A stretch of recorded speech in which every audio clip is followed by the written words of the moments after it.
with his shield, the shining hero, bold beneath his helmet. He bore his harness in under the cliff. Alone he went, himself he trusted, no task for faint-hearted. Then the brave warrior saw by the wall arches of stone that opened the way. From the rocky gate there rushed a stream, bubbling and boiling with battle fire. So great the heat, no hope was there to come at the horde in the cavern's depths, unscathed by the blast of the scorching dragon. He let his battle cry leap from his breast. Stormed the stout heart, strong and clear through the gloom of the cave, his cry went ringing. Hate was aroused. The dragon knew the leader's hail. Too late it was now to parley for peace. The poisonous breath of the monster shot from the mouth of the cave, reeking hot. The hollow earth rumbled. The man by the wall upraised his shield, the lord of the Yeots, against the loathing dragon. Then kindled for battle the coiled up haste. The king undaunted, with drawn sword stood. Each was so fierce he frightened the other. Towering tall, neath tilted shield, waited the king as the worm coiled back, sudden to spring. So stood he and waited. Blazing it came in coils of fire, swift to his doom. The shield of iron sheltered the hero too short a while.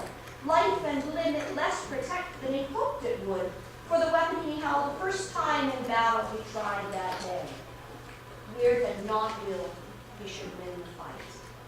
But the lord of the Yeots upraised his arm and smote that scaly worm, struck him so fierce that that ancient bright-edged blade gave way, bent on the bone and bit less sure than its owner had need in his hour of peril.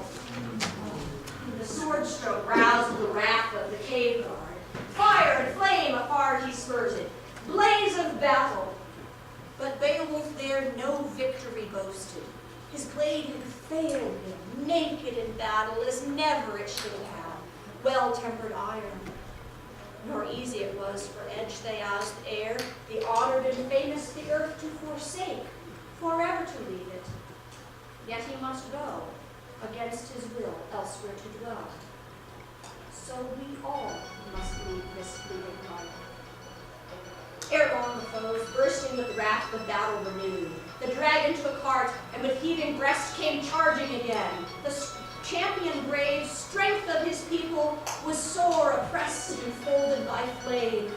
No faithful comrades crowded about him. His chosen band, all princes' sons, to save their lives, fled to the wood. One of them only felt surging sorrow, for nothing can stifle call of kin the comrade true. That beloved shield thane, lord of the Silkweeds, was called Beowulf. He was Weohstan's son, and Alfred's kinsman. When he saw his king, hard by heat under helmet oppressed, he remembered the gifts he had got of old, lands and wealth of the Waymanding line, folk rights all that his fathers had been. He could hold no longer, but hard he gripped linden shield yellow and ancient sword. It was known to men as Eamund's heirloom, son of Ohtere. Weohstan had slain that friendless exile by sword edge in battle, had brought to his uncle the jeweled helm, close-linked mailshirt, and ancient sword fashioned by giants. Onela gave him the polished gear of his dead nephew, spoke no words to start up a feud, although he had killed his brother's son. Weohstan held them for many winters, mailshirt and sword, till his son was ready to show the same courage as his graying father. He gave to him then, they lived among the Yeots, a great deal of armor when he went from life, an old man's journey. Now, for the first time, that faithful thane, youthful and stalwart, stood by his leader, shoulder to shoulder in shock of battle, nor melted his courage, nor cracked his blade, his war sword true, as the worm found out when together they met. Yes. Dashed in battle.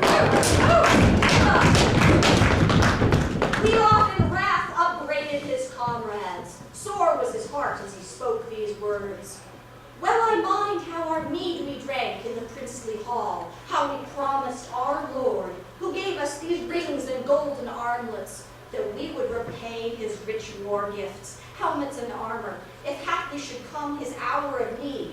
He has made us thanes of his choice for this fierce fight, spurred us to glory, and given us treasure because he deemed us doughty spearmen, helmeted warriors, hardy and true.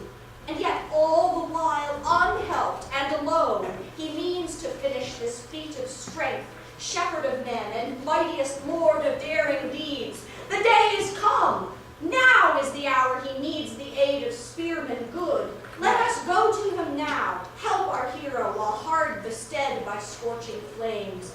God knows that I should rather the fire should ruthlessly hold my body with his than harbor me safe. Shame it were surely our shields to carry home to our hearts, unless we first slay this foe and save the life of our beloved king.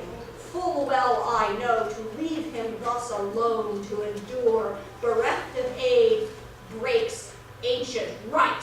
Yeah. My helmet and sword shall serve for us both. Shield and armor we share today. The warrior waded through welter and reek. Buckler and helmet he bore to his leader, heartened the hero with words of hope. Do your best now, dearest Beowulf. Years ago in youth you vowed living never to lose your honor. Shield your life, show your valor. I stand by you to the end. After these words, the worm came on, snorting with rage for a second charge. All mottled with fire his foes he sought, the hated warriors. But Beowulf's shield was burnt to the boss by billows of fire. His harness helped not the young hero. Shelter he found beneath the shield of his kinsman when the crackling blaze had crumbled his own. But mindful of glory, that mighty hero smote again with his matchless sword. Down it hurtled, driven by anger till it stuck in the skull, then snapped the blade. Throwing was nailing Beowulf's sword, ancient and gray. 'Twas granted him never to count on edge of iron in battle. His hand was too heavy, too hard he strove, as I have foretold. For every blade he brandished in battle, the best gave way, and left him helpless when sore bestead. Now for a third time near to the destroyer, the fire drake fierce, old feuds remembering, charged at the warrior who wavered an instant. Blazing he came and closed his fangs in Beowulf's throat, and throbbing spurts of white blood dark overdrenched the hero. But in that utmost hour of peril, Beowulf showed what stuff he came of. Endurance and dauntless courage. Though burnt was his hand when he backed his kinsman, with head unguarded the good thane charged, thrust from below at the loathly dragon, pierced with the point, then plunged the blade in gleaming bright, till the glow bade him wave and go. Erelong the king came to himself, and quickly drew the war knife that hung at his harness side, and cut in two the coiled monster. So fell they the foe, and finished him bravely. Together they killed him, the kinsmen two, a noble pair. So needs must do comrades in peril. For the king it proved his uttermost triumph, and the end of his deeds